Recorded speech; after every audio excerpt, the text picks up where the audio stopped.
semua, apa kabar? Semoga semua dalam keadaan sehat ya. Hari ini kita akan belajar bahasa pemrograman Python. Sebelum belajar lebih jauh, akan lebih baik jika kita memahami apa itu Python. Bagaimana cara kerjanya? Nah, Python adalah bahasa pemrograman yang populer dan mudah untuk dipelajari. Saat ini, bahasa pemrograman Python hampir dipakai di semua bidang, seperti game, sistem berbasis web, bahkan bisa membuat mesin pencari sendiri. Contohnya, Instagram, Facebook, Google, dan masih banyak aplikasi yang lain. Nah, yang ketiga ini mungkin sudah sering kamu gunakan sehari-hari. Silakan nanti cari aplikasi apa saja lagi yang dibuat oleh bahasa pemrograman Python. Lalu, bagaimana tampilan Python? Langsung saja ya, kita akan membuka aplikasi Python. Pastikan kamu sudah menginstalnya di laptopmu. Jika belum, silahkan download softwarenya di link yang saya kasih di Google Classroom. Jika nanti sudah terinstall dengan baik, silahkan buka Python-nya. Caranya, klik kiri mouse-mu di kotak pencarian, seperti punya saya, kotak pencariannya ada di bawah. Nanti kamu sesuaikan sendiri dengan perangkat yang kamu punya, ya. Nah, di kotak pencariannya, kamu ketikkan tulisan idle, ya, seperti ini tulisannya. Nanti kalau sudah ketemu tulisannya, kamu boleh tekan enter atau diklik tulisan idle tersebut, ya. Kita tunggu sebentar, nanti akan muncul tampilannya seperti ini. Ini adalah layar kerja kita membuat kode program, ya. Nah, selanjutnya kita akan mencoba cetak angka ataupun huruf, ya. Caranya cukup gampang karena bahasa pemrograman Python menggunakan bahasa Inggris, ya. Jadi kalau misalnya saya mau cetak angka 1, saya tinggal ketikkan perintah print. Jangan lupa diikuti dengan tanda kurung. Kemudian di dalam kurungnya kita masukkan huruf atau angka yang mau kita cetak. Ya, tadi saya mau cetak angka 1, berarti saya ketik angka 1. Setelah itu saya tekan enter, maka keluar angka 1. Ya, sesuai dengan perintah yang saya buat. Selanjutnya, saya mau cetak huruf A misalnya. Ya, saya ketikkan perintah print dalam kurung A. Kemudian saya tekan enter. Nah, muncul pesan error seperti ini, ya. Di sini dibuat A tidak dikenal, ya. Kenapa? Nah, ada sedikit perbedaan huruf dan angka dalam bahasa pemrograman, ya.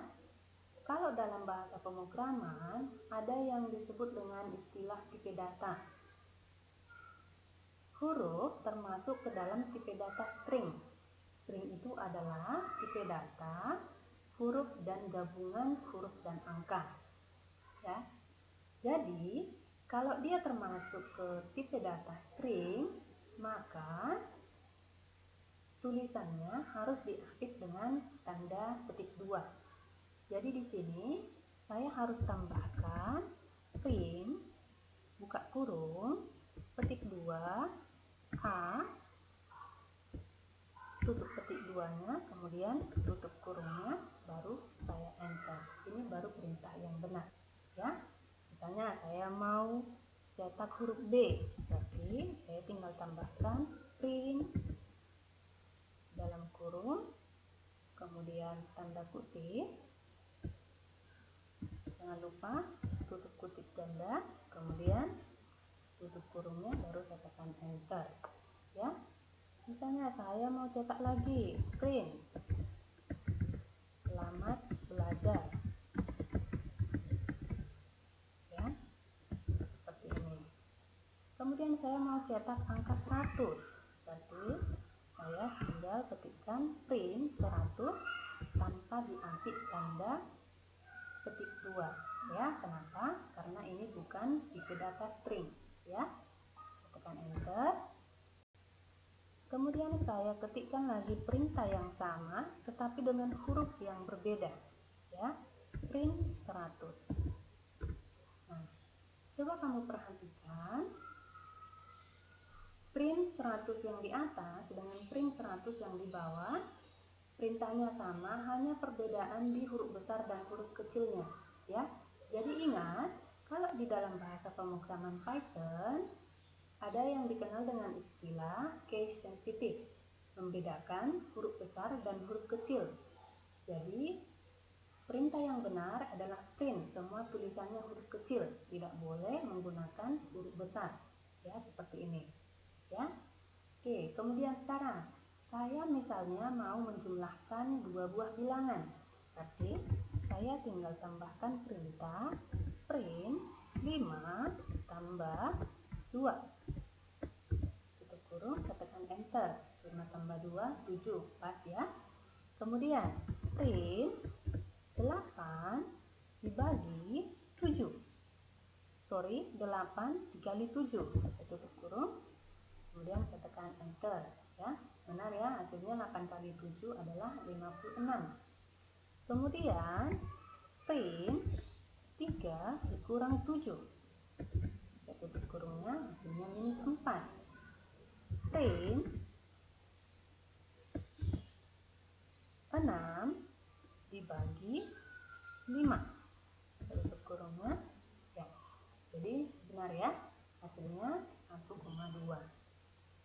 Lalu bagaimana kalau misalnya kita mau cetak gabungan huruf dan angka, ya.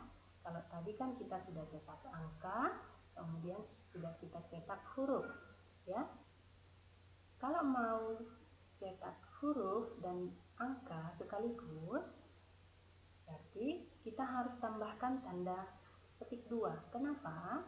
Karena gabungan huruf dan angka seperti yang saya sebutkan tadi merupakan tipe data string, ya. Contohnya di sini saya mau cetak 2020 adalah tahun yang berkesan buat saya. Di tahun ini saya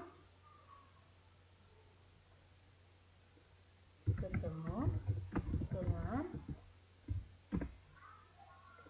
sahabat yang peduli sama saya. Semoga persahabatan kami langgeng terus ya. Oke, kemudian saya tekan enter. Nah, jadi seperti ini dia hasilnya, ya. Jadi sangat gampang untuk dipahami. Nanti kamu boleh berlatih di rumah.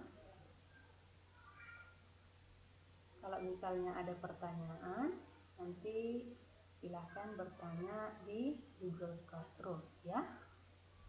Sampai di sini dulu materi kita hari ini. Silakan nanti kamu kerjakan tugas yang saya lampirkan di Google Classroom. Jaga kesehatan dan sampai jumpa di pertemuan